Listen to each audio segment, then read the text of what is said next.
Hi అండి. అందరికీ నమస్కారం.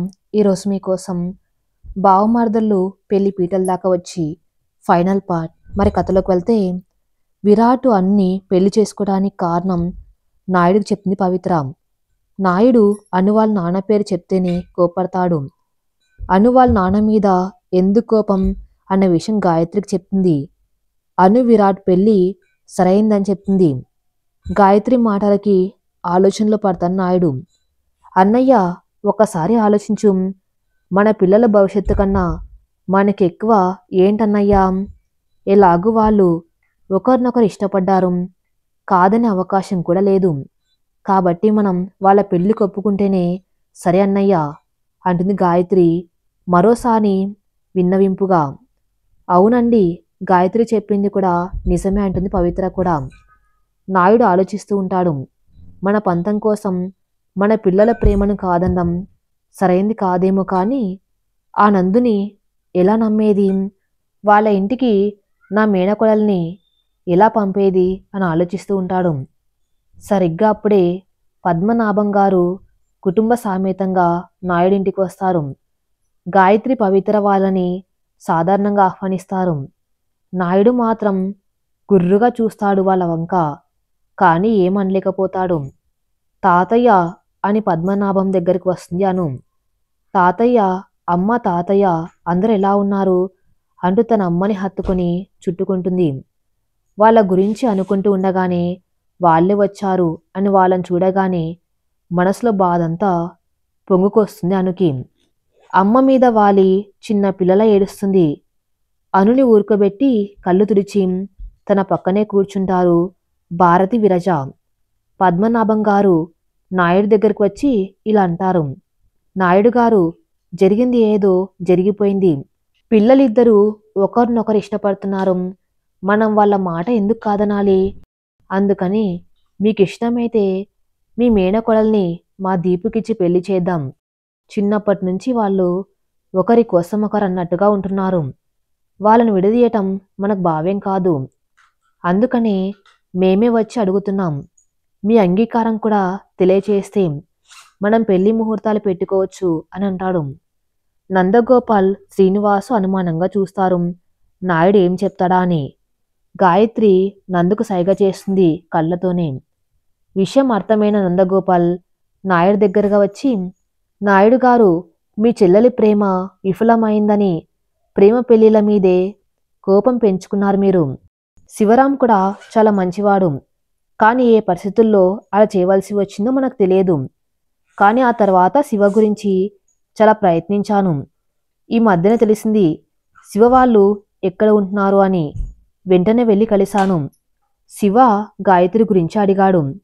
అసలు ఎందుకు అలా చేయవలసి వచ్చిందో అని అడిగాను. జరిగింది చెప్పాడు. వాళ్ళ నాన్నగారు వాళ్ళ ఊరికి పెద్దట. ఊరి పెద్ద కొడుకే ఎవరినో ప్రేమించి పెళ్లి చేసుకుంటే ఊరిలో అందరూ ఆయన మాట వినకుండా ఎవరికి నచ్చినట్టు వాళ్ళు చేస్తారని చెప్పి బలవంతంగా శివకి వాళ్ళ బంధువుల అమ్మాయితో పెళ్లి చేశారట. శివ ఎంత చెప్పినా వినకుండా ఇష్టం లేని పెళ్లి చేశారట. తండ్రి మీద కోపం పెంచుకున్నాడు శివ. ఆ కోపంతో భార్యను కూడా సరిగా పట్టించుకునేవాడు కాదట. ఆ బాధతో శివ తండ్రి చనిపోయాడు. శివ భార్యతో ఏదో ముక్కుబడిగా సంసారం చేసేవాడట. ఒక్కసారి యాక్సిడెంట్ జరిగి బాగా దెబ్బలు తగిలాయట. అదే యాక్సిడెంట్లో శివ కాలు బాగా ఫ్రాక్చర్ అయిందట. అప్పటి నుంచి స్టిక్ సహాయంతో మాత్రమే నడుస్తూ ఉన్నాడట. గాయత్రికి అన్యాయం చేసినందుకు దేవుడు తనకి తగిన శిక్ష వేశాడు అనుకుని భారంగా ఉన్నాడు. గాయత్రికి అంత బాగానే ఉందని చెప్పి తన భార్యని, బిడ్డని జాగ్రత్తగా చూసుకోమని, వాళ్ళని కూడా అన్యాయం చేయవద్దు అని చెప్పి వచ్చాను. ఎప్పుడు తప్పు చేయని వాళ్ళు ఎవరైనా తప్పు చేశారంటే దాని వెనక ఒక బలమైన కారణం ఉండి ఉంటుంది. అందుకే వెంటనే ఆ మనిషిని మనం అపార్థం చేసుకోకూడదు. తను చేసిన తప్పుకి పశ్చాత్తాపడుతున్నాడు శివ. అదే కాకుండా శిక్ష కూడా అనుభవిస్తున్నాడు అని శివ గురించి అతనికి తెలిసింది అంతా చెప్పాడు నందగోపాల్. మళ్ళీ తనే, నాయుడు గారు, అప్పట్లో మీ చెల్లెల్ని శివని కలపాలని నేను ప్రయత్నించాను, కానీ శివ తండ్రి ఒప్పుకోక అలా చేయవలసి వచ్చింది. అంత చెప్పాక కూడా మీకు నా మీద కోపంగా ఉంది అంటే కానివ్వండి, మీ ఇష్టం. కానీ పిల్లలు ఒకరినొకరు ఇష్టపడుతున్నారు. వాళ్ళని మాత్రం వేరు చేయకండి అని నాయుడు చేతులు పట్టుకుని ప్రాధేయపడుతున్నాను నందు. అంత నెమ్మదిగా మాట్లాడుతూ ఉన్న వాళ్ళందరినీ చూసి నాయుడికి ఆశ్చర్యం వేసింది. ఇప్పటి వరకు వాళ్ళని ఎంతో ద్వేషించాడు. అయినా కూడా పిల్లల కోసం వాళ్ళే దిగివచ్చారు. ఇక ఇప్పటికైనా అనిత దీపుల పెళ్లికి ఒప్పుకోకపోతే తన పెద్దరికం నిలబడదు అనుకొని వాళ్ళ పెళ్లికి సరే అన్నాడు. సరే పద్మనాభం గారు, మీరు ఇంతలా చెప్తున్నారు కాబట్టి అందులోనూ ప్రేమించుకున్న వాళ్ళని విడదీయటం మంచిది కాదు. కాబట్టి పిల్లల ఇష్టానుసారంగా వాళ్ళ ఇద్దరి పెళ్లి జరిపించడానికి నేను అంగీకరిస్తున్నాను. అంతేకాకుండా విరాట్ అనుల పెళ్లి చూడలేకపోయాము కాబట్టి వాళ్ళ ఘనంగా రిసెప్షన్ ఏర్పాట్లు చేస్తాను అన్న నాయుడు. నాయుడు ఒప్పుకున్నందుకు అందరూ సంతోషించారు. ఈ పూటకి భోజనం చేసి వెళ్ళండి. మంచి ముహూర్తాలు కనుక్కొని పెట్టించి మాకు కబురు చేయండి. వాళ్ళ పెళ్లి దీప అంతల పెళ్లి తర్వాత అను విరాట్ల రిసెప్షన్ కూడా జరిపిద్దాం. పవిత్ర వాళ్ళకు భోజనం ఏర్పాట్లు చూడండి అన్నాడు నాయుడు. పవిత్ర గాయత్రి వంటింట్లోకి వెళ్తారు. అమ్మాను, నువ్వు కాసేపు మీ వాళ్ళతో మాట్లాడరామ్మా అని చెప్పింది పవిత్ర. విరజ భారతి అణుని తీసుకుని గదిలోకి వెళ్తారు. ఏమ్మాను, అంత బాగానే ఉంది కదా నీకు ఇక్కడ అని అడుగుతారు. అను సమాధానంగా అంత బాగుంది. మీరే చూసారుగా, మా అత్తయ్య అత్తలా కాకుండా నన్ను అమ్మలాగే చూసుకుంటుంది. నాకు మీ ఇద్దరు బాగా గుర్తు వస్తున్నారమ్మా. అత్త అని ఇద్దరిని పట్టుకుంటుంది. ఇంతకీ పెద్దత్త ఏది రాలేదు అని అడుగుతుంది. వదినకి ఇంట్లో పని అంతా అప్పచెప్పి వచ్చాము. పెద్దన్నయ్య కూడా ఊర్లో లేరు. ఆయన వస్తారని వదిన అక్కడే ఉంది. ఇంకా పిల్లలు కూడా ఉన్నారుగా అంటుంది విరజ. అది సరే అమ్మా, నిన్ననే మిమ్మల్ని చూడాలి అనిపించింది మనసులో అనుకున్నాను. ఎవరో చెప్పినట్టు వెంటనే ఎలా వచ్చారు మీరంతా అని అడుగుతుంది అను.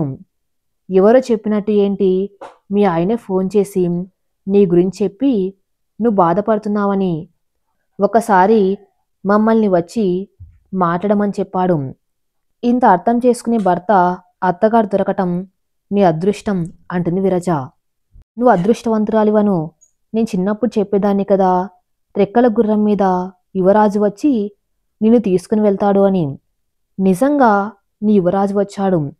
నేను రెక్కల గుర్రం మీద తీసుకుని వెళ్ళిపోయినా రాన్లాగా చూసుకున్నాడు. అంతకంటే మంచి మొగుడు ఎక్కడ దొరుకుతాడు చెప్పు అంటుంది భారతి. యువరాజు అంటే యుద్ధాలు చేయకపోయినా పర్లేదు, కానీ నీకు ఏ కష్టం రాకుండా చూసుకోవాలి. అందుకే చెప్తున్నాను, విరాటే నీ యువరాజు. ఇక నీ జీవితం అంతా సంతోషంగా ఉండొచ్చు అలాంటి భర్త తోడుంటే అని అనుకు చెప్తుంది భారతి. అవునమ్మా, నీకు ఇష్టం లేకపోయినా నువ్వు మా అందరి కోసం ఈ పెళ్లికి ఒప్పుకున్నావు. కానీ విరాట్ నిన్ను పువ్వుల్లో పెట్టుకుని చూసుకుంటున్నాడు. ఇంతకంటే మంచి భర్త ఎక్కడ దొరుకుతాడు చెప్పు అంటూ విరజ చెప్పింది. సరే అమ్మా, చూద్దామని చెప్పి వంటింట్లోకి వెళ్ళారు ముగ్గురు. పవిత్రకి తలో చేయి వేసి వంటింట్లో సహాయం చేశారు. భోజనాల వేళ కావటంతో అందరూ కూర్చుని హాయిగా మాట్లాడుకుంటూ భోజనం చేశారు. అనుకి తన వాళ్ళని చూసిన ఆనందం, అనితకి తన పెళ్లికి ఒప్పుకున్నారు అన్న ఆనందంతో ఇద్దరూ చాలా సంతోషంగా ఉన్నారు. వెళ్తూ వెళ్తూ పద్మనాభం గారు మంచి ముహూర్తాలు పెట్టించి మీ కబురు చేస్తామని చెప్పారు నాయుడుతో. మంచిదండి అన్నాడు నాయుడు. సరే అమ్మా, మేమిక బయలుదేరతాము అన్నాడు పద్మనాభం. ఒక్క నిమిషం అంటూ అందరికీ బట్టలు తీసుకుని వచ్చి పెట్టింది పవిత్ర. ఇప్పుడు ఎందుకమ్మా ఇవన్నీ అని అన్నారు. పర్లేదండి, అయినా మొదటిసారి మా ఇంటికి వచ్చారు కదా, అలా ఉత్త చేతులతో పంపటం ఆచారం కాదు కదా అన్నాడు నాయుడు. 2 రోజుల్లో పంతులు గారితో మాట్లాడి సత్యనారాయణ వ్రతం ఏర్పాట్లు చేయిస్తాను. మీ అందరు తప్పకుండా రావాలి అంటారు నాయుడు. పద్మనాభం వాళ్ళ ఇంటికి వెళ్ళిపోతారు. గాయత్రి నాయుడుతో, అన్నయ్య, ఇప్పుడు నీ మనసులో ఉన్న సంశయం తీరింది కదా. ప్రేమ పెళ్లి అంటే భయం ఉండేది, కానీ ఇప్పుడు లేదు కదా. అనిత దీపులు ఒకరినొకరు ఎంత ప్రేమించుకున్నారు అని మనకు తెలిసింది కదా.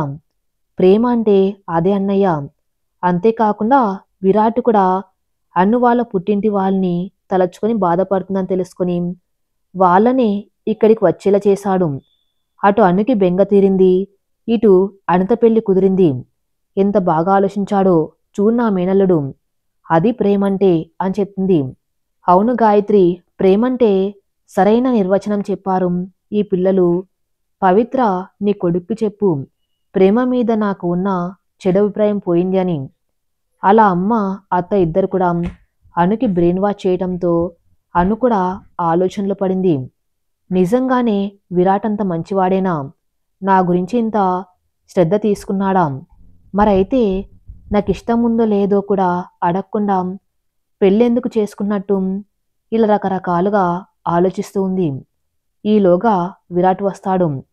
అను, ఇప్పుడు నీకు సంతోషంగా ఉంది కదా అని అడుగుతాడు. అవును విరాట్, చాలా థ్యాంక్స్ అంటుంది అను. చిన్న నవ్వు నవ్వి భార్య భర్తల మధ్య థ్యాంక్స్లు సారీలు ఉండకూడదు అంటాడు. ఓ అలాగా, సరే కానీ ఒక విషయం అడుగుతాను, సూటిగా సమాధానం చెప్తావా? అడుగాను. ఒకటి కాదు, నువ్వెన్ని ప్రశ్నలు అడిగినా నీకు తప్పకుండా సమాధానం చెప్తాను. నాకు నిన్ను పెళ్లి చేసుకోవటం ఇష్టం ఉందో లేదో తెలియకుండా నన్నెందుకు పెళ్లి చేసుకున్నావు? అను ప్రశ్నకి ఏం సమాధానం చెప్పాలని ఆలోచనలో పడ్డాడు విరాట్. ఏంటి అంత ఆలోచిస్తున్నావు? ఎందుకు పెళ్లి చేసుకున్నావంటే ఎవరైనా ఎందుకు చేసుకుంటారు? అందుకే నేను చేసుకున్నాం అని సమాధానం చెప్పకు. నీ మనసులో ఉన్నదేంటో చెప్పు అని అడుగుతుంది. నిజం చెప్పమంటావాను? నేను చెప్తాను కానీ ఆ తర్వాత నువ్వు నీ సమాధానం కూడా చెప్పాలంటాడు. సరే చెప్పు. అను, ఐ లవ్ యూ. ఆ మాటకి గుర్రుగా చూస్తుంది విరాట్ వంకాను. నువ్వు విన్నది నిజమే. అది ఇప్పుడే కాదు, నా మనసులో ఉన్న మాట. ఎప్పటినుంచో నీకు చెప్పాలి అనుకున్న మాట. అసలు నీ మీద ఎప్పుడు ఎలా మొదలైందో తెలియదు. చిన్నప్పటి నుంచి నిన్ను చూస్తూనే ఉన్నాను. చిన్నప్పుడు నిన్ను దీపు నుండి దూరం చేస్తున్నా అని నీకు నా మీద కోపం ఉండేది. నాకు కూడా ఎందుకో నువ్వంటే నచ్చేది కాదు. కారణం నువ్వెప్పుడు నాతో గొడవ పడుతూ ఉండటమే. మొదట్లో నాకు కూడా నీతో ఎప్పుడు గొడవ పడాలని అనిపించేది. ఆ తర్వాత అది అలవాటుగా మారిపోయింది. తర్వాత నీతో గొడవ పడకపోతే తోచేది కాదు. అప్పుడు తెలియలేదు అది నీ మీద ఇష్టంతో అని. కానీ ఒక్కోసారి నువ్వు నన్ను దూరం పెడుతూ ఉంటే అప్పుడు బాధ అనిపించేది. అప్పుడే అర్థమైంది అది ప్రేమ అని. అప్పటినుంచి నిన్ను చూడకుండా ఒక్కరోజు కూడా ఉండలేకపోయేవాణ్ణి. కానీ నువ్వు మాత్రం ఎప్పుడూ బావ బావ అంటూ దీపు వెనక్కి తిరుగుతూ ఉండేదానివి. దీపు ఏమో అనిత వెనక పడేవాడు. నాకు నిన్ను చూస్తే నవ్వొచ్చేది, జాలి వేసేది. అలాగే నన్ను మాత్రం పట్టించుకోవడం లేదు అని కోపం కూడా వచ్చేది. కానీ నిన్ను ప్రేమించాను కదా, అందుకని ఎప్పుడు అలా చూస్తూ ఉండేవాడు నిన్ను. కాలేజ్ అయిపోయాక మన ఊర్లోనే హాస్పిటల్ పెట్టాలని నీ కోరిక నాకు చాలా నచ్చింది. కానీ దీపు ఏమో ఎంఎస్ చేయాలని అనుకుంటున్నాడు. మీ పెద్దవాళ్ళేమో మీ పెళ్లి చేయాలనుకున్నారు. ఆ విషయం తెలియగానే దీపు ఎంత బాధపడి ఉంటాడో నేను కూడా అంత టెన్షన్ పడ్డాను. ఎక్కడ బలవంతంగా అయినా మీ పెళ్ళి జరిపించేస్తారు అని. కానీ అనిత వల్ల ఆ పెళ్ళి ఆపగలిగాను. మీ వాళ్ళకి ముందే చెప్పాను నీ అనుమతితోనే నిన్ను పెళ్లి చేసుకుంటాను అని. కానీ వాళ్ళు నీ ఇష్టం లేకుండా ఆ నిర్ణయం తీసుకున్నారు అని నాకు తెలియదు. అందుకే నువ్వు నన్ను దూరం పెడుతున్నావు అని తెలుసు కానీ నీకు ఇష్టం లేకుండా నేను నిన్ను తాకను. నీ ఇష్టం లేకుండా ఏ పని చేయను. నిర్ణయం నీకే వదిలేస్తున్నాను. నువ్వెప్పుడు నన్ను మనస్ఫూర్తిగా ఒప్పుకుంటావో అప్పుడే మన ఇద్దరం భార్యాభర్తలవుతాం. అప్పటి వరకు ఇంట్లో వాళ్ళకి మాత్రం ఈ విషయం తెలియనివ్వద్దు అంటాడు విరాట్. విరాట్ చెప్పింది విని సమాధానం ఏం చెప్పాలో అర్థం కాక నిద్రపోయినట్టు నటిస్తుంది అను. విరాట్ తన వైపు సమాధానం కోసం చూసేసరికి నిద్రపోతున్న అన్ను చూసి, అప్పుడే నిద్రపోయావా? అలిసిపోయావు కదా, సరేలే. కానీ నేను చెప్పింది విన్నావో లేదో అనుకుంటూ నిద్రలో కూడా ఇంత ముద్దుగా ఎలా ఉన్నావను? ప్లీజ్ తొందరగా నన్ను యాక్సెప్ట్ చెయ్యవే బంగారం అని అను నుదుటి మీద ముద్దు పెట్టడానికి తన దగ్గరగా వస్తాడు. ఆ వెచ్చని శ్వాస అణుకు తగులుతూ ఉంటుంది. అమ్మో ఏంటి వీడు ఇప్పుడు నన్ను నిజంగా ముద్దు పెట్టుకుంటాడా అనుకుంటుంది. అణుకి చాలా దగ్గరగా వచ్చిన విరాటు మళ్ళీ వెనక్కు లేచి ఇంకా నిన్ను ముట్టుకోకుండా కంట్రోల్ చేసుకోలేను అనుకుని నిద్రపోతాడు. విరాట్ గురించి ఆలోచిస్తూ నిద్రపోతుంది అను కూడా. అనుకున్నట్టుగానే 2 రోజుల్లో సత్యనారాయణ వ్రతం ముహూర్తం పెట్టించారు నాయుడు. పద్మనాభం వాళ్ళ కబురు పెట్టారు. విరాట్ అనుతో వ్రతం గురించి చెప్పి నీకిష్టం లేకపోయినా అందరి కోసం మామూలుగా ఉండు అంటాడు. విరాట్ అని పిలుస్తుంది అను. ఏంటను ఏమైనా చెప్పాలా అంటాడు. ఏం లేదు. సరే అయితే రేపు ఉదయమే వ్రతం. మీ వాళ్ళందరూ కూడా వస్తున్నారు. నువ్వేం ఆలోచించక హ్యాపీగా ఉండు అంటాడు. పవిత్ర వచ్చి అమ్మ అను రేపు సత్యనారాయణ స్వామి వ్రతానికి ముహూర్తం పెట్టించారు. మీ అమ్మ వాళ్ళందరూ కూడా వస్తున్నారు. రేపు పొద్దునే నువ్వు రెడీగా ఉండు పూజకి అని చెప్తుంది. సరే అత్తయ్య అంటుంది అను. మర్నాడు ఉదయమే లేచి తలస్నానం చేసి చిలకపచ్చ చీరపై పువ్వుల వేసిన డిజైన్ పట్టుచీర కట్టుకొని దానికి కాంట్రాస్ట్ గులాబీ రంగు బ్లౌజ్తో చక్కగా అలంకరించుకొని వస్తుంది అను. ఒక్కసారి అనుని చూసి విరాట్ అలా చూస్తూ ఉండిపోతాడు. ఏంటి విరాట్ అలా చూస్తున్నావంటూ దగ్గరికి వచ్చిన అనిత కూడా అనుని కన్నార్పకుండా చూస్తుంది. అబ్బా ఎంత అందంగా ఉన్నావో తెలుసా, నిన్ను ఇలా చూస్తుంటే నాకే ముద్దొచ్చేలా ఉన్నావు అని అంటుంది.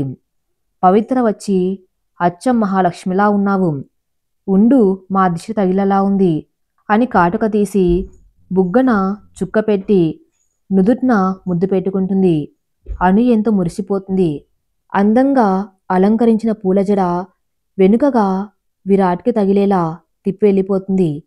వ్రతానికి అందరూ సిద్ధమై ఉంటారు. పవిత్ర వచ్చి ఒక్క నిమిషమను ఇటురా అని పిలిచి తన వజ్రాల హారాన్ని తెచ్చి అనుమెల్ల వేస్తుంది. అత్తయ్య ఇప్పుడెందుకిది అని అడుగుతుంది అను. ఇప్పుడేంటి, ఎప్పుడైనా అది నీకు ఇవ్వవలసిందే కదా. పూజలో కూర్చున్నావు, అందరూ వస్తున్నారు. నీ మెడ అలా బోసిగా ఉంటే ఏం బాగుంటుంది చెప్పు, అందరూ ఏమనుకుంటారు. అత్తగారు ఒక నగ కూడా చేయించలేదా కోడలికి అనుకోరు అంటుంది సరదాగా. పద్మనాభం గారు వాళ్ళందరూ కూడా వస్తారు. అలాగే చుట్టుపక్కల వాళ్ళందరూ వస్తారు. అనుని విరాట్ని చూసి చూడ చక్కని జంట అంటారందరూ. వ్రతం ఆర్భటంగా జరిపిస్తారు. విరాట్ వంక చిలిపిగా చూసి నవ్వుతుంది అను. విరాట్కి ఏం అర్థం కావట్లేదు. భోజనాలయ్యాక టెర్రస్ మీదకి రా, నీతో మాట్లాడాలి అని అంటుంది. అవాక్కై నోరు తెరుస్తాడు విరాటు. నోర్ముయ్ దోమలు దూరుతాయికా అని అను అండంతో టక్కున నోరు మూసేస్తాడు విరాటు. ఏమైంది, ఎందుకలా పెట్టా ఫేస్ అని అడుగుతుంది విరాట్ని. నువ్వేనా ఇప్పుడు నాతో మాట్లాడింది అని అనుమానంగా అడుగుతాడు విరాట్. సరే భోజనాలు అవ్వని వెళ్దాం పైకి అని అందరితో కలిసి భోజనాలు చేస్తారు. అందరికీ కిళ్ళి తెచ్చి ఇస్తుంది పవిత్ర. హాల్లో కూర్చుని మాట్లాడుకుంటూ ఉంటారు అందరూ. నాయుడు గారు ఇంకొక 10 రోజుల్లో అనితా దీపుల పెళ్లికి దివ్యమైన ముహూర్తం ఉందని చెప్పారు మా పంతులు గారు. మీరు సరే అంటే ఆ ముహూర్తానికే వాళ్ళ పెళ్లి జరిపించేద్దాం అంటాడు పద్మనాభం. దానికేముంది బాబాయ్ గారు, మీ ఇష్టం అంటాడు నాయుడు. అలా కాదండి, ఆడపెళ్లి వారు కదా, మీకు పనులు ఎక్కువ ఉంటాయి కదా, అందుకే అన్ని పనులు చేసుకోవటానికి సమయం సరిపోతుందో లేదో అని అడుగుతున్నాను అంటాడు. అదేం పర్వాలేదండి, మేము చూసుకుంటాం. ముహూర్తం తేదీ చెప్తే అప్పటికన్నీ సిద్ధం చేసి ఉంచుతాం. ఏ అవాంతరాలు రాకుండా ఈ పెళ్లి జరిగేలా చూద్దాం అంటాడు నాయుడు. అలాగే నాయుడు గారు, ఒకవేళ మీకు ఏదైనా సహాయం కావాలంటే కబురు పెట్టండి, మాకు వీలైనంత సహాయం మేము చేస్తాం. లగ్నపత్రిక రాయించుకుని 2 రోజుల్లో శుభలేఖలు ఇచ్చుకుందాం అంటాడు పద్మనాభం. అందరూ హాల్లో కూర్చొని మాట్లాడుకుంటూ ఉండగా నెమ్మదిగా వాళ్ళ దగ్గర నుంచి తప్పించుకుని పైకి వెళ్తుంది అను. వెళ్తూ వెళ్తూ విరాట్ వైపు ఒక చూపు విసురుతుంది. ఆ చూపులని అర్థం చేసుకున్న విరాట్ కాసేపటికి తను కూడా అనుని వెతుక్కుంటూ టెర్రస్ మీదకి వెళ్తాడు. కింద హాల్లో నాయుడు అన్నీ మీరు చెప్పినట్టే చేద్దాం బాబాయ్ గారు. ఇకపోతే నన్ను నాయుడు గారు అనకండి, నాయుడు అనండి చాలు. ఇంకొకటి వాళ్ళ పెళ్ళయ్యే వరకు వీళ్ళిద్దరికీ ఇలా విడివిడిగా ఉంచడం బాగుంటుంది అంటారా? లేదా వాళ్ళ కార్యక్రమానికి కూడా ఒక ముహూర్తం నిర్ణయించేద్దామంటారా? అది కూడా ఒక మాట చెప్పండి. వాళ్ళ పెళ్లి కోసం వీళ్ళ కార్యక్రమం ఎందుకు వాయిదా వేయటం? అసలే పెళ్ళై 4 రోజులు దాటింది. ఒక మంచి ముహూర్తం పెట్టించండి అంటాడు పద్మనాభం. సరే అని అను విరాట్ల కోసం వెతుకుతాను నాయుడు. అక్కడ కనిపించకపోయేసరికి చూసారా అప్పుడే వీళ్ళకి తొందర వచ్చినట్టుంది, ఎటో వెళ్ళారనుకుంటూ విరాట్ అని గట్టిగా పిలుస్తాడు. అప్పుడే పైకి వెళ్ళిన విరాటు అన్ను చూసి మాట్లాడేలోపే కింద నుంచి పిలుపు విని మళ్ళీ కిందికి నెమ్మదిగా వెళ్ళిపోతాడు. అన్ను విరాట్ని చూసి నవ్వుకొని పైన ఉన్న ఆరేసిన బట్టలు తీసుకుని కిందికి వెళ్తుంది, ఎవ్వరికి అనుమానం రాకుండా. ఏం డాడ్ పిలిచారు అని అడుగుతాడు విరాటు. ఏం లేదురా, కోడలి పిల్ల ఏది అంటాడు నాయుడు. ఏంటి మామయ్య గారు చెప్పండి, బట్టలు తేవడానికి అని పైకి వెళ్ళాను అంటుంది అను. ఇలా వచ్చి కూర్చో అంటాడు నాయుడు. పెళ్ళికి మీకు ఏ గిఫ్ట్ ఇవ్వలేదు, మొదటిసారిగా నీకు ఒక గిఫ్ట్ ఇద్దామనుకున్నాను, ఏమి ఇవ్వమంటావో నువ్వే చెప్పు అని అడుగుతాడు. నాకేం వద్దు మామయ్య అంటుందను. అలా కాదమ్మా, నీకేం కావాలో చెప్పు అంటాడు. సరే మామయ్య, అయితే అడుగుతున్నాను, ఏమనుకోకండి, ఇదేంటి ఇలా అడిగింది అని. కానీ నేను డాక్టర్ చదివాను కదా, మన ఊర్లో హాస్పిటల్ పెట్టాలి అని అనుకుంటున్నాను. ఎలాగో మీ అబ్బాయి కూడా డాక్టరే కాబట్టి ఒకవేళ ఎంఎస్ చేసిన తర్వాత ఆయన మా బావ కూడా అదే హాస్పిటల్లో చేయొచ్చు, వాళ్ళకి ఇష్టం ఉంటే. అన్ని రకాల ఫెసిలిటీస్ మన హాస్పిటల్లో ఏర్పాటు చేసి అందరికీ అందుబాటులో తక్కువ ఖర్చుతో వైద్యం అందిస్తే బాగుంటుంది అన్న అభిప్రాయం. ఇదే నా కోరిక, ఏమంటారు మామయ్య గారు అని అడిగింది. అను ముందు చూపుకి అందరికీ ఉపయోగపడేలా పనిచేయాలి అని తాపత్రయానికి ఆశ్చర్యపోతారు అందరూ. ఇంత మంచి మాట చెప్పినందుకు నేనే నిన్ను అభినందించాలమ్మా, నీ కోరిక తప్పకుండా తీరుస్తాను అంటాడు నాయుడు. చాలా థ్యాంక్స్ మామయ్య గారు అంటుందను. అంతేకాదు మేం కూడా ఆ హాస్పిటల్ నిర్మాణానికి మా వంతు సహాయం చేస్తాం అంటాడు పద్మనాభం గారు. థ్యాంక్ యూ తాతయ్య, ఎంత మంచి మాట, నాకు చాలా సంతోషంగా ఉంది ఇప్పుడు అంటుందను. టీలు కూడా తాగేసి ఇక బయలుదేరుతామని వెళ్తాడు పద్మనాభం వాళ్ళు. అందరు సంతోషంగా పెళ్లి పనుల్లో పడిపోతారు. విరాట్ అనుతో మాట్లాడాలి అని చూస్తూ ఉంటాడు. కానీ అను ఎక్కడ దొరకకుండా తప్పించుకుని తిరుగుతూ ఉంటుంది. రాత్రి భోజనాలయ్యాక విరాట్ వెళ్ళి టెర్రస్ మీద కూర్చుంటాడు. అను పనులన్నీ ముగించుకుని నెమ్మదిగా టెర్రస్ మీదకి వెళ్తుంది. అప్పటికే అక్కడ ఉన్న విరాట్ ఒక పక్కగా కూర్చొని, అను నా ప్రేమని నీకు అర్థమయ్యేలా చెప్పాను, అయినా నువ్వు అర్థం చేసుకున్నావు అని అనుకున్నాం, కానీ ఏం మాట్లాడవు, నా ప్రేమని ఎప్పుడు అంగీకరిస్తావు అని తన ఫోన్లో అను ఫోటోతో మాట్లాడుతూ ఉంటాడు. వెనుకాగా వెళ్ళిన అను అది చూసి చిన్నగా నవ్వుతుంది. వెనక్కి తిరిగి చూసిన విరాటు అన్ని చూసి ఫోన్ తీసేసి ఎప్పుడు వచ్చావను అని అంటాడు. ఇప్పుడే మీరెవరితోనో ఏదో మాట్లాడుతున్నట్టు ఉన్నారు, సరే నేను వెళ్తా, మీరు మాట్లాడుకోండి అంటుంది. లేదు లేదు, ఎవరితోనూ కాదు, నువ్వు చెప్పు, అయినా ఏంటి కొత్తగా మీరు అని పిలుస్తున్నావంటాడు. ఏం చెప్పాలి, మీరు అనా, మరి మీరు నా భర్త కదా, అందుకే మీరు అని పిలుస్తున్నాను అని తెలియనట్టు అంటుంది. ఓహో, నీకు మొగుణ్ణి అని ఇప్పుడు గుర్తుకొచ్చిందా, మధ్యాహ్నం నువ్వే కదా టెర్రస్ మీదకి రా మాట్లాడాలన్నావు, అప్పుడే మర్చిపోయావంటాడు. ఓ, బాగానే గుర్తుందా, మరి మధ్యాహ్నం ఎందుకు రాలేదో అంటుంది ఏం తెలియనట్టు. నేను వచ్చాను సరిగ్గా అదే సమయానికి, డాడీ పిలిస్తే కిందికి వెళ్ళిపోయాను, నువ్వు చూసావు కదా. నేనేం చూడలేదు, చూస్తే ఎందుకు అడుగుతాను. అవునవును, అన్నీ అంతే, తెలిసి కూడా తెలియనట్టు ఉంటావు, తెలియనట్టే అడుగుతావు అంటాడు కొంచెం నొచ్చుకున్నట్టుగా. ఇప్పుడు అయ్యగారికి ఎందుకు అంత అలక వచ్చిందో అంటుంది. ఎందుకు నా మొహానికి అలక్కూడానా? అయినా నేను అలిగితే ఎవరైనా బుజ్జగిస్తారా ఏంటి అంటాడు బుంగమూతి పెట్టుకొని. అబ్బో, ఆడవాళ్ళలాగా బుంగమూతి బాగానే పెట్టావు సారు. ఎందుకు ఇంతకేమైందో చెప్పలేదు? ఏమైందని నన్ను అడుగుతావా? పిలిచింది నువ్వు, ఎందుకంటే చెప్పవు. నా ప్రేమ గురించి తెలిసి సమాధానం అడిగితే మాత్రం చెప్పవు. తప్పించుకొని బాగానే తిరుగుతావు. నాకిక్కడ మతిపోతుందంటాడు. అబ్బో, అయ్యగారికి ఫ్రస్ట్రేషన్ కూడా బాగానే ఉన్నట్టుంది. అయితే ఇప్పుడు ఏం చేయమంటారు అని అడుగుతుంది. మళ్ళీ అదే ప్రశ్న. ప్లీజ్ అను, నన్ను టెన్షన్ పెట్టక. నువ్వేం చెప్పాలనుకున్నావో చెప్పు తొందరగా అంటాడు. మొద్దు, ఇంకా అర్థం కాలేదా? నువ్వెప్పుడు నన్ను భర్తగా ఒప్పుకుంటావో అప్పుడే అన్నీ అన్నారు ఎవరు మరి. ఇప్పుడేంటి ఇలా మాట్లాడుతున్నారంటుంది. హా, అవును అన్నాను. కాను నువ్వు ఎప్పుడు నన్ను అంటూ మధ్యలో ఏదో గుర్తు వచ్చినట్టు ఆగిపోతాడు.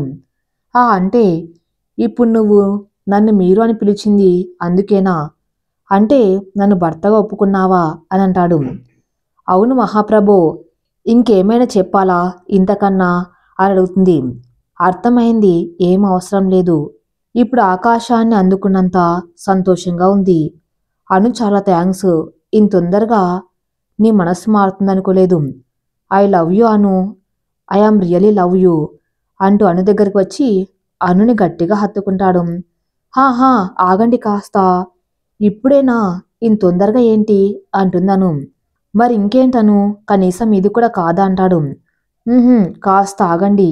పెద్దవాళ్ళు ఏదో ముహూర్తం పెట్టించాలంటున్నారు కదా, అప్పటి వరకు ఆగాల్సిందే అంటుంది. ముహూర్తం దేనికో?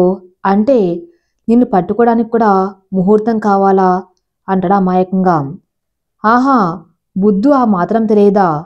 ముహూర్తం అంటే అదే, దానికి అని సిగ్గుపడుతుంది. దానికంటే దేనికి? కాస్త అర్థమయ్యేలా చెప్పురాదు అని అంటాడు. కాస్త ఆగండి, 2 రోజులు తెలుస్తుంది తమరికే. సరే గాని నువ్వు మీరు అని పిలవలసిన అవసరం లేదు. విరాట్ని పిలవచ్చు. ఒకవేళ అమ్మ వాళ్ళ ముందు అలా పిలవలేకపోతే అప్పుడు పిలవచ్చు. అయినా అమ్మ వాళ్ళకు కూడా ఏం అభ్యంతరం ఉండదు. సరేనా అంటాడు. సరే బాబు, సరే, ఈ కిందికి వెళ్ళండి, బాగోదు అంటుంది. అదిగో మళ్ళీ నువ్వు అలా పిలుస్తూ ఉంటే కొత్తగా ఉందాను అని అంటాడు. సరే సరే వెళ్ళవయ్యా, వెళ్ళు వెళ్ళు అని సినిమా స్టైల్లో అంటూ కిందికి నెడుతుంది. ఆ తోపుకి వెనక్కి పడిపోతాడు విరాటు. వెంటనే గట్టిగా పట్టుకుంటుందను. విసురుగా లేవబోయిన విరాటు అనును హత్తుకుంటాడు. ఒక నిమిషం వాళ్ళు అలాగే ఉండిపోతారు. తర్వాత తేరుకొని ఇద్దరు కిందికి వస్తారు. ఎవరి గదుల్లో వాళ్ళు పడుకుంటారు. గదులకు వెళ్ళగానే అనిత అడుగుతుంది. అను, అంత ఓకేనా అని. ఎందుకలా అడుగుతున్నావు అంటుందను. నాకు తెలుసులే పైన ఏం జరిగిందో. ఏం తెలుసు అనిత, పైన ఏం జరగలేదు అంటుంది తడబడుతూ. చూసావా తడబడుతున్నావు అంటే ఏదో జరిగినట్టే. నేను సరదాగా అన్నాను, చెప్పు ఏం జరిగింది. ఏం కాలేదు, నువ్వు పడుకోక అని అంటుంది. నవ్వుతూ పడుకుంటుంది అనిత. అను కూడా నిద్రపోతుంది. మర్నాడు ఉదయమే ఎప్పట్లాగే లేచి స్నానం చేసి దేవుడి గదిలో పూజ చేస్తున్నాను. గాయత్రి చూసి, ఒసే అనిత, అన్ని చూసి నేర్చుకోవే, లేకపోతే రేపు అత్తవారింటికి వెళ్ళాక ఏ పని చేయకపోతే ఇదేనా నీకు మీ అమ్మ వాళ్ళు నేర్పించింది అని మమ్మల్ని అంటారంటుంది. అదేం లేదులే పిన్ని గారు, అమ్మ వాళ్ళందరూ అర్థం చేసుకుంటారు. నెమ్మదిగా తనే నేర్చుకుంటుందిలే, మీరేం దిగులు పడవద్దు అంది అను. అందరూ బ్రేక్ఫాస్ట్ కోసం డైనింగ్ టేబుల్ మీద కూర్చుంటారు. అందరికి టిఫిన్ వడ్డిస్తుంది అను. అబ్బా, ఈరోజు టిఫిన్ ఎంత బాగుందో. నువ్వెప్పుడు ఇలా చేయలేదు కదమ్మా అన్నాడు విరాట్. అవునరా, ఈరోజు టిఫిన్ చేసింది నేను కాదు, నీ భార్య. ఏంటి? అనునా చేసింది. చాలా బాగా చేసావను. పైగా ఇది నాకు ఇష్టమైన టిఫిన్ కూడాను. సూపర్ అను, నువ్వు ఇంత బాగా చేస్తావని అనుకోలేదు అస్సలు అన్నాడు విరాట్. నవ్వుతుంది అను. అవునవును, ఈరోజు చాలా బాగుంది అంటూ తింటారందరూ. విరాట్, ఈరోజు సాయంత్రం నువ్వు తొందరగా వచ్చే ఇంటికి, సాయంత్రం పూజ ఉంది అంది పవిత్ర. అలాగే అమ్మా అంటాడు విరాట్. అను, నీ బట్టలు సామాన్లు అన్నీ విరాట్ రూమ్లోకి సర్దుకు అంటుంది పవిత్ర. ఎందుకు అత్తయ్యా? ఎందుకేమిటి? ఇక నుంచి నువ్వు విరాట్ రూమ్లోనే కదా ఉండవలసింది అంటుంది అనిత. అదే ఎందుకనిత అని అడుగుతుంది అను. ఎందుకేంటను? మీరిద్దరు భార్యాభర్తలు ఒకే రూమ్లో కదా ఉండవలసింది. అందుకే ఇంకేం అడగకుండా వెళ్ళి మీ బట్టలు తెచ్చుకొని విరాట్ రూమ్ అదే మీ రూమ్లో పెట్టుకో అంటుంది పవిత్ర. సరే అత్తయ్య. అనిత, నువ్వు నాకు సహాయం చేస్తావా అడుగుతుంది అను. సరే అను, పద వస్తున్నా అంటుంది అనిత. మీరిద్దరూ ఆ పనిలో ఉండండి, నేను పూజ ఏర్పాట్లు చేస్తాను అని అంటుంది పవిత్ర. అను అనిత రూమ్లోంచి తన వస్తువులన్నీ తెచ్చుకుంటుంది. విరాట్ రూమ్లో ఎక్కడ పెట్టాలో అని ఆలోచిస్తూ ఉంటుంది. అనిత, ఈ కబోర్డ్లు అన్నీ లాక్ చేసి ఉన్నాయిగా, నేను ఎక్కడ పెట్టుకున్న బట్టలు అని అడుగుతుంది. హా అవును, విరాట్ వచ్చే వరకు చూడాలి, మరి తన దగ్గరే ఉంటుంది కదా ఈ లాకు. సరే నేను వెళ్ళి విరాట్ని పిలుస్తాలే అని కిందికి వెళ్తుంది అనిత. విరాట్ అనుకి కబోర్డ్ లాక్ తీసివు, తను తన వస్తువులు అక్కడ పెట్టుకుంటుంది అంటుంది అనిత. ఏంటి నా రూమ్లోనా ఎందుకంటాడు విరాట్. అత్తయ్య చెప్పింది విరాట్, ఇక నుంచి మీరిద్దరూ ఒకే రూమ్లో ఉంటారని. అందుకే అనుబట్టలు నీ రూమ్లో సర్దుకుంటుంది, నువ్వు వెళ్ళి తనకి హెల్ప్ చేయి అంటుంది అనిత. సరే నేను వెళ్తాలే అని పైకి వెళ్తాడు విరాట్. విరాట్ కొంచెం నాకొక లాకర్ లాక్ ఓపెన్ చేసివ్వు, నా బట్టలన్నీ సర్దుకుంటా అంటుందను. ఒక కబోర్డ్ ఓపెన్ చేస్తాడు విరాట్. అందులో అన్ని డ్రెస్సులు, చీరలు, నగలు ఉంటాయి. వావ్, ఎవరి కోసం కొన్నా విరాట్ ఇవన్నీ? అనిత కోసం కొన్నావా అని అడుగుతుంది అను. అనిత కోసం కొన్నవైతే అనిత దగ్గరే ఉండేవి కదా, ఇక్కడ ఎందుకుంటాయి అని తిరుగు ప్రశ్న వేస్తాడు విరాట్. మరి ఎవరి కోసం అబ్బా అని ఆలోచిస్తూ ఉండగా నెత్తి మీద మొట్టికాయ ఇచ్చి నా పెళ్ళాం కోసం అంటాడు విరాట్. నీ పెళ్ళాం కోసమా అంటే అనితనే కదా మొన్నటి వరకు నీ భార్య, మరి అనిత కోసం కాదు అన్నావుగా అంటుంది అనుమానంగా. ఒసే మొద్దు, ఎన్నిసార్లు చెప్పాలి నీకు? చిన్నప్పటి నుంచి నువ్వంటే నాకు పిచ్చి. నీ మీద నా మనస్సులో ఉన్న ప్రేమ తెలిసిన తర్వాత ఇవన్నీ నీకోసం కొన్నవే. నీకేది ఇష్టమో తెలుసుకొని మరి నీకు నచ్చినవే కొన్నాను అని అంటాడు. ఆ బట్టల, నగలు అన్నీ చూసి ఆశ్చర్యపోతుంది. అన్నీ తనకి నచ్చిన రంగులు, తను ఇష్టపడే డిజైన్లు. తన చేతిలో ఉన్న బట్టలు పక్కన పడేసి ఆ మాంతం వచ్చి విరాట్ని హత్తుకుంటుంది. అను చేసిన పనికి షాక్ అవుతాడు విరాట్. ఏంటి మేడం, మీరే కదా నిన్న చెప్పింది కాస్త ఆగమని, ఇప్పుడేంటి ఇలా నన్ను పట్టుకుంటున్నారంటాడు. ఎదురు ప్రశ్నలు వేయకూడదు, మాకు ఆనందం వచ్చినప్పుడు మేమిలాగే చూపిస్తాం అంతే అంటుంది. అబ్బో, చాలా కళ్ళు ఉన్నాయి కానీ మా కోరిక మాత్రం తీర్చరు అంటాడు చిలిపిగా. ఆ మాటల్లో అర్థం తెలిసి త్వరలోనే అది కూడా తీరుతుందిలేండి శ్రీవారు అంటుంది. చూద్దాంలే అనుకుని బెడ్ మీద కూర్చుంటాడు. అను తన బట్టలు, వస్తువులు అన్నీ లాకర్లో సర్దేసుకొని వచ్చి బెడ్ మీద విరాట్ పక్కన వచ్చి కూర్చుంటుంది. విరాట్, నేనంటే నిజంగా నీకెందుకంత ఇష్టం? ఏం చేశాను నేనంతగా చెప్పు అని అడుగుతుంది అను. ఎందుకు ఇష్టం అంటే తెలియదు కానీ నాకన్నా నువ్వంటేనే ఇష్టం. చెప్పాను కదా, నీ మీద ప్రేమ ఎప్పుడు పుట్టిందో తెలియదు కానీ అప్పటి నుంచి మాత్రం నువ్వే నా ప్రపంచం అయిపోయావు. ఇదిగో ఇది నీ చిన్నప్పుడు నువ్వు పోయిందనుకున్నా నీ కాలిపట్టి. నీకు ఇదంటే ఎంత ఇష్టమని తెలిసి నాకు దొరికిన తర్వాత దీన్ని నా దగ్గరే భద్రంగా దాచిపెట్టాను అని చూపిస్తాడు. దాన్ని తీసుకొని ఆనందంగా చూస్తుంది. విరాటు అణుచేతులు చేయి వేసి, నీకు జీవితాంతం బాధలో, సంతోషంలో అన్నిట్లో తోడుగా ఉంటాను, నీకే కష్టం రాకుండా చూసుకుంటాను అని నీకు మాట ఇస్తున్నాను అని అంటాడు. అనుకు నవ్వుతుంది. సాయంత్రం పూజకి ఏర్పాట్లన్నీ చేసి ఉంచారు. అనుని, విరాట్ని ఇద్దరిని కూర్చోపెట్టి పూజ చేయించారు. అను తల్లిదండ్రులు అందరూ వస్తారు. అనిత, దీపు విరాట్ వాళ్ళ గది రెడీ చేస్తూ ఉంటారు. దీపు అనితతో మన ఫస్ట్ నైట్ కూడా ఇలాగే చేసుకుందామా అంటాడు. చీ, ఏంటి దీపు ఆ మాటలు, సిగ్గు లేకుండా అంటుంది అనిత. సిగ్గెందుకు, నా కాబోయే భార్యతోనే కదా నేను మాట్లాడేది అంటూ అనిత నడుం పట్టుకోబోతాడు. అదంతా పెళ్ళయ్యాకే అంటుంది అనిత. రూమ్ రెడీ చేసి కిందికి వస్తారందరూ. ముహూర్తం సమయం అవటంతో విరాటను ఇద్దరిని సిద్ధం చేసి గదిలోకి పంపిస్తారు. అప్పటి గంతు లేదు ఇద్దరికి ఆ రోజు వాళ్ళ ఫస్ట్ నైట్ అని. తెల్లని పట్టుచీరలో, తలలో తెల్లని మల్లెపూలతో అప్సరసలా నడిచి వస్తుంది అనుని కళ్ళార్పకుండా అలాగే చూస్తూ ఉంటాడు విరాట్. గది నిండా పరిమళాలు వెదల్చిన పూలు, వాటితో అలంకరించబడిన పందిర మంచం మత్తెక్కించేలా ఉన్నాయి. అను తడబడుతూ అడుగులు వేస్తూ ఉంటుంది. విరాట్ దగ్గరకు వచ్చి అన్ను తీసుకుని వచ్చి మంచంపై కూర్చోబెడతాడు. అను, నిజంగా నాకు ఇది తెలియదు. పూజ అంటే ఎందుకు అనుకున్నాను. చెప్పు, నీకు ఇష్టమైతేనే మనం ఇద్దరం కలిసేది. నీకింకా సమయం కావాలి అంటే తీసుకో. ఇంట్లో వాళ్ళని నేను ఒప్పిస్తాను, సరేనా అంటాడు విరాట్. అను విరాట్ చేతిలో చేయి వేసి, విరాట్, ఇప్పటికే నిన్ను భర్తగా అంగీకరించక చాలా రోజులు దూరం పెట్టాను. ఇక నిన్ను దూరంగా ఉంచటం అంటే అని ఆలోచిస్తుంది. బాగోదు అని అలా ఏం ఆలోచించకను. చెప్పానుగా నీకు ఇష్టం లేకుండా ఏమి జరగదని. ఇక పడుకో అంటాడు. సారీ విరాట్, నిన్ను బాధ పెడుతున్నాను. కానీ బావ పెళ్ళి అయ్యే వరకు అంతే విరాట్. ఆ తర్వాత నేను నీ సొంతం అవుతాను అనుకుంటుంది మనసులో. ఇద్దరూ చెరకు వైపు తిరిగి పడుకుంటారు. నిద్రలో మళ్ళీ అనుకదే చిన్నప్పటి కల వస్తుంది.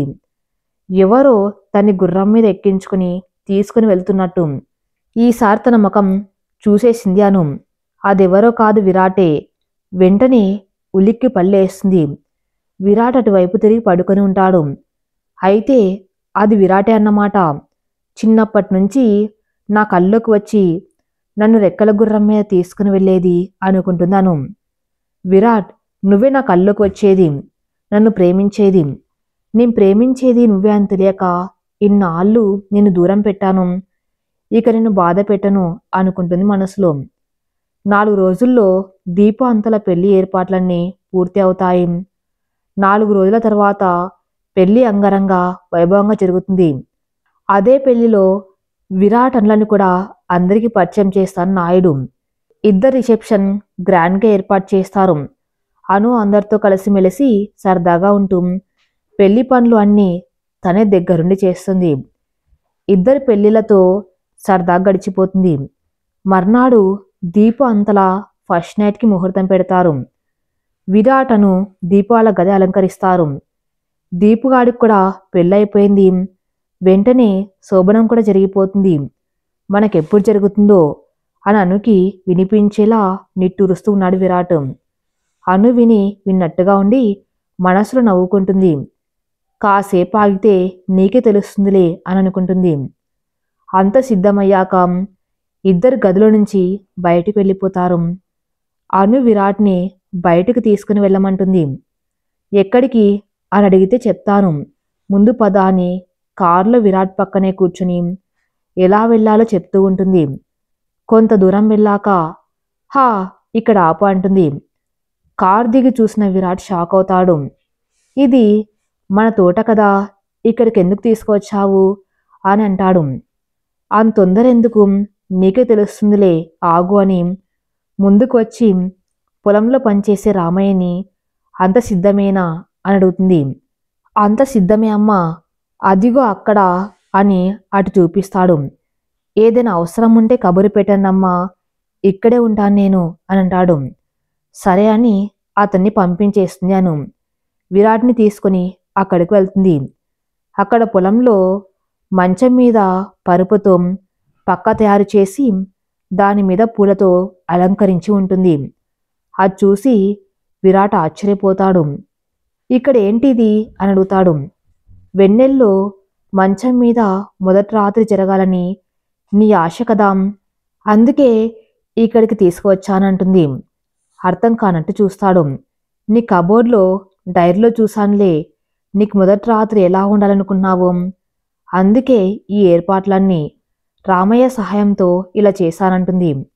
మరిప్పుడు నీకు ఇష్టమేనా మనస్ఫూర్తిగా అని అడుగుతాడు. బావ కూడా తనకి నచ్చిన అమ్మాయిని పెళ్లి చేసుకున్నాడు. వాళ్ళకు కూడా ఫస్ట్ నైట్ ఏర్పాట్లు చేశారు.